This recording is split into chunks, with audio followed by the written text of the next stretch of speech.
Hi trader.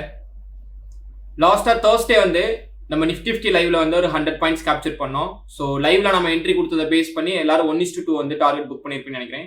So யார் யார் trade எடுத்தீங்களோ கீழே கமெண்ட் செக்ஷனில் வந்து ஸோ உங்களுக்கு இந்த ட்ரேட் எப்படி இருந்துச்சு, எப்படி எமோஷனல்ஸை கண்ட்ரோல் பண்ணீங்க, டே பை டே லைவ் எப்படி போயிட்டு இருக்கு அப்படிங்கிறத கமெண்ட் செக்ஷனில் கமெண்ட் பண்ணுங்க. தென் நெக்ஸ்ட் தேர்ஸ்டேக்கான ப்ரீ மார்க்கெட் ரிப்போர்ட், மண்டேக்கான ப்ரீ மார்க்கெட் அனாலிசிஸ். ஃபர்ஸ்ட் தேர்ஸ்டேக்கான ரிப்போர்ட்டை பேஸ் பண்ணுற லெவலுக்கு நமக்கு தேர்ஸ்டே ஒரு கிளியர் செல் என்ட்ரி கிடைச்சிச்சு. ஸோ நமக்கு ஓப்பன் ஆனது பார்த்தீங்கன்னா தேர்ஸ்டேல கேப் அப்பில் ஓப்பன் ஆன நிஃப்டி நம்ம இங்கேருந்து எக்ஸ்பெக்ட் பண்ணிகிட்டே இருந்தோம் 254 போச்சுன்னா நமக்கு ஒரு என்ட்ரி கிடைக்கும் அப்படின்ட்டு. 254 284 என்னோட என்ட்ரி பாயிண்ட்டு. 262 வரைக்கும் நம்மளுக்கு நிஃப்டி வந்து அப் ட்ரெண்ட் போயிருந்துச்சு. ஸோ இந்த இடத்துல நமக்கு ஒரு செல் என்ட்ரி கன்ஃபர்மேஷன் கிடைச்சு. ஸோ அங்கேருந்து கேண்டில் நம்ம ஃபோக்கஸ் பண்ணோம். அதுக்கு அடுத்து அப்படியே மார்க்கெட் பேஸ்டு நம்மளுக்கு அப்படியே செல்லாய் கீழே வந்துச்சு. நான் வச்சிருந்த டார்கெட் பார்த்தீங்கன்னா 160 140 ஏரியா. ஸோ 140 வந்தோடனே என்னோட டார்கெட்டை நான் புக் பண்ணிக்கிட்டேன். அதுக்கடுத்து மார்க்கெட் வந்து கேப்பை ஃபில் பண்ண ட்ரை பண்ணோம் அப்படின்னா ஸோ கேப் ஃபில்லிங் வந்து நடந்துட்டு இருந்துச்சு. ஸோ இது நம்ம தேர்ஸ்டே வந்து லைவ் வந்து பார்த்தவங்களுக்கு ஸோ இதை பற்றின ஐடியாஸ் எல்லாமே கிளியராக கிடச்சிருக்கும். இதில் நிறைய நாலேஜ் வந்து அவங்களுக்கு கிடச்சிருக்கும். ஸோ அதில் லேர்னிங் பர்பஸ்க்காக நிறையா நம்ம ஷேர் பண்ணிக்கிட்டே இருந்தோம். ஓகேங்களா? ஸோ இப்போ நம்மளுக்கு மண்டே நிஃப்டி எப்படி மூவ் ஆக போகுது அப்படிங்கிறத நம்ம அனலைஸ் பண்ணணும். ஸோ மண்டேவை பொறுத்த லெவலுக்கு நான் ஃபர்ஸ்ட் உங்களுக்கு வச்சிருக்க டைம் ஃப்ரேம் பார்த்தீங்கன்னா வீக்லி டைம் ஃப்ரேமில் வச்சு ஜஸ்ட் ஒரு சின்ன ஒரு எக்ஸ்பிளனேஷன் கொடுத்துறேன். ஆல்ரெடி நான் வந்து நிஃப்டி 19,000 போக போதா 26,000 போக போதாங்கிற ஒரு வீடியோ போட்டிருக்கோம். ஸோ அந்த வீடியோ பார்க்காம இருந்தீங்க அப்படின்னா ஸோ டிஸ்கிரிப்ஷன் அதோட லிங்க் கொடுத்துருக்கேன். ஸோ ஜஸ்ட் செக் பண்ணி அந்த வீடியோ வந்து பார்த்துருங்க. நிஃப்டி வந்து 24,600 வந்து one of the crucial level resistance அப்படிங்கிறத சொல்லியிருந்தோம். ஸோ அங்கே இன்னும் நம்மளுக்கு போகலை, மார்க்கெட் போக வந்து நம்மளுக்கு ட்ரை பண்ணிட்டு இருக்கு. ஸோ இப்போ 24,600 அப்படின்னா 23,000 தான் நம்மளுக்கு க்ரூஷியல் லெவல் சப்போர்ட். ஸோ அந்த ரேஞ்சில் இருந்தால் மார்க்கெட் நம்மளுக்கு அப் ட்ரெண்ட் போக ட்ரை பண்ணிக்கிட்டே இருக்கான். இந்த வீக் பார்த்தீங்கன்னா நமக்கு ரொம்ப பெஸ்ட்டாகவே க்ளோஸ் வச்சிருக்கு. கண்டினியூஷன் தான். இதில் ரொம்ப சிம்பிளாக ஒரு அனாலிசிஸ் மட்டும் இருக்கு. அதாவது ஒரு ப்ராபபிலிட்டி பேஸ்ட் நம்ம பார்க்குறப்ப ரெண்டு விதமான ஐடியாஸு.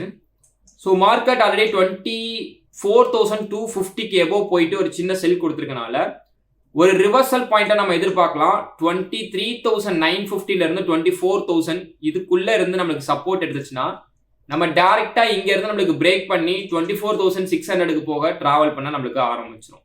ஓகேங்களா? எதுக்குள்ள அப்படின்னா 24,000 23,950 இந்த ரேஞ்சுக்குள்ள இருந்து. ஓகே, 23,784க்கு பிலோ வந்தா மட்டும் ஆல்ரெடி நம்ம பேசிட்டு இருந்த இந்த கேப்பை வந்து ஃபில் பண்றதுக்கான சான்ஸ் இருக்கு. ஓகே, அதாவது 23,600யும் 500யும் மோஸ்ட்லி எனக்கு இந்த இடத்துல சப்போர்ட் எடுக்கிறதுக்கான சான்ஸ் அதிகமாகவே இருக்கு. ஏன்னா கிஃப்ட் நிஃப்டி நம்மளுக்கு ஃப்ரைடே பார்த்தீங்கன்னா நல்லா செல் பண்ணியிருந்தாங்க. பட் நம்மளுக்கு லாஸ்ட்டாக க்ளோஸ் ஆகிறப்ப நியூட்ரலாக தான் வந்து க்ளோஸ் ஆயிருக்கு. மோஸ்ட்லி நிஃப்டி நம்மளுக்கு நியூட்ரலாக ஓப்பன் ஆகிறதுக்கான பாசிபிலிட்டிஸ் தான் இருக்கு. பார்க்கலாம். இப்படி ஓப்பன் ஆகுது அப்படிங்கிறப்ப 23,950யும் 24,000 தான் க்ரூஷியல் லெவல் சப்போர்ட், நல்ல ரிவர்சல் பாயிண்ட். ஸோ இங்க இருந்து நான் கிளியரா அப் ட்ரெண்ட் மட்டும் தான் எதிர்பார்க்குறேன். ஓகே, ஸோ நான் இப்போ 15 மினிட்ஸ் டைம் ஃப்ரேமை பேஸ் பண்ணி எனக்கு கிடைச்சிருக்கக்கூடிய கன்ஃபர்மேஷன் என்னன்னா இந்த லெவலை நான் சப்போர்ட்டாக கன்சிடர் பண்ணியிருக்கேன். 23,950யும் 24,000யும் இந்த கேப்பை ஃபில் பண்ணிடுச்சு அப்படின்னா மார்க்கெட் நம்மளுக்கு அப் ட்ரெண்ட். மேபி எனக்கு கேப் அப்பில் ஓப்பன் ஆச்சு அப்படின்னா அகைன் நான் இந்த லெவல் வரைக்கும் சப்போர்ட் வந்து எக்ஸ்பெக்ட் பண்ணுறேன். கரெக்டாக தெரிஞ்சுக்காங்க, இந்த லெவல் வரைக்கும் நான் சப்போர்ட் எதிர்பார்க்குறேன். இந்த லெவலில் இருந்தால் சப்போர்ட் எடுத்து எனக்கு அப் ட்ரெண்ட் போகணும். இதுதான் என்னோட ட்ரேடிங் ஃபோக்கஸ். அப்போ மார்க்கெட் இங்கே இருந்து இதுக்குள்ளே எனக்கு ஓப்பன் ஆகுது, இந்த பவுண்டரிஸ்குள்ளே ஓப்பன் ஆகுதுன்னா அப்போ இந்த செல் இது வரைக்கும் நம்ம ஃபோக்கஸ் பண்ணலாம். இதுக்கு பிலோ பிரேக் அவுட் ஆச்சுன்னா நாம கேப்பை ஃபில் பண்ண போதுங்கிறத நாம இங்கேயே வந்து ஃபைனலைஸ் பண்ணிடலாம். ஸோ தெளிவான கன்ஃபர்மேஷன் கிடைச்சிருச்சுங்கிறத நாம இங்கே டிசைட் பண்ணிடலாம். இதுக்குள்ள நமக்கு சப்போர்ட் எடுக்குதுன்னா மட்டும் நாம இங்க இருந்து 24,600 வரைக்கும் அப் ட்ரெண்ட் ட்ரேடை நம்ம ஃபோக்கஸ் பண்ண ஆரம்பிச்சிடலாம். ஓகே, அதில் ஃபர்ஸ்ட் லெவல் டார்கெட்டா தேர்ஸ்டேவோட ஹையை வந்து நம்ம வைக்கலாம். ஃபர்ஸ்ட் லெவல் டார்கெட் தேர்ஸ்டேவோட ஹை. அடுத்தடுத்த டேஸ்ல வந்து நம்மளுக்கு மார்க்கெட் இன்னமும் அப் ட்ரெண்ட் போறதுக்கான பாசிபிலிட்டிஸ் வந்து கிரியேட் பண்ணிடும். எஃப்ஐஐஸும் இப்போ கொஞ்சம் நம்மளுக்கு பையிங் ப்ரெஷர்ல வந்து இன்க்ரீஸ் ஆயிருக்காங்க. ஸோ டிஐஸும் பார்த்தீங்கன்னா நம்மளுக்கு ஆல்சோ வந்து ஹோல்டு பண்ணிட்டு தான் இருக்காங்க. எவ்ரி டேவும் வந்து நெட் பையரா இருக்காங்க டிஐஸ்.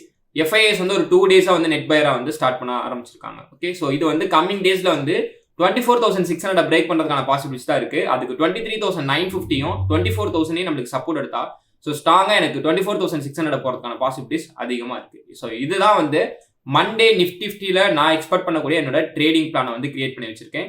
ஜஸ்ட் இந்த பிளான் 60% ஆஃப் பிளான் மட்டும்தான். மீதி 40% ஆஃப் பிளான் வந்து லைவ் மார்க்கெட்ல தான் நம்ம கன்ஃபர்மேஷன் வச்சு நம்மளோட ட்ரேடை வந்து எக்ஸிக்யூட் பண்ணணும். நான் ஒரு ஏரோ மார்க் போட்டிருக்கேன், அதனால நீங்க இது அப்படியே பேஸ்ட்லாம் ட்ரேட் நடக்கும் அச்சஸ்லாம் அப்படிலாம் கிடையவே கிடையாது. இது என்னோட ட்ரேடிங் பிளான்ல ஒரு 60% நான் ரெடி பண்ணி வச்சிருக்கேன். மீதி 40% மண்டே மார்க்கெட் ஓப்பன் ஆனதுக்கு அப்புறம் என்னோட லெவல்ஸை வந்து நான் ஜஸ்ட் இன்னும் கொஞ்சம் அட்ஜஸ்ட்மெண்ட்ஸ் இருந்துச்சுன்னா அட்ஜஸ்ட்மெண்ட் பண்ணி வைப்பேன். அங்கேருந்து எனக்கான கன்ஃபர்மேஷன் கேண்டில் கிடைக்குதுங்கிறப்ப அங்கேருந்து என்னோட ட்ரேடை வந்து எக்ஸிக்யூட் பண்ணுவேன். So purely price action based தான் இருக்குது. சிம்பிளாக என்னோட அண்டர்ஸ்டாண்டிங்கை நான் இங்கே வந்து உங்களுக்கு ட்ராப் பண்ணி ஒரு சின்ன எக்ஸ்ப்ளனேஷன் கொடுத்துருக்கேன். ஸோ வீடியோ எவ்ரி டேவும் நம்ம அனலைஸ் வீடியோ போஸ்ட் பண்ணிட்டு இருக்கோம். ஸோ இந்த வீடியோ பிடிச்சிருந்துச்சுன்னா லைக் பண்ணுங்க. இதே மாதிரி உங்களோட ஃப்ரெண்ட்ஸ் சர்க்கிள் யாராவது ஸ்டாக் மார்க்கெட் லேர்ன் பண்ணிட்டு இருந்தாங்க அப்படின்னா அவங்களுக்கு இந்த வீடியோ வந்து ஷேர் பண்ணி விடுங்க. ஓகே, நம்மளோட சேனலை சப்ஸ்கிரைப் பண்ணாமல் இருந்தீங்கன்னா சப்ஸ்கிரைப் பண்ணிக்கோங்க. ஓகே, தேங்க்ஸ் ஃபார் வாட்சிங். தேங்க்யூ.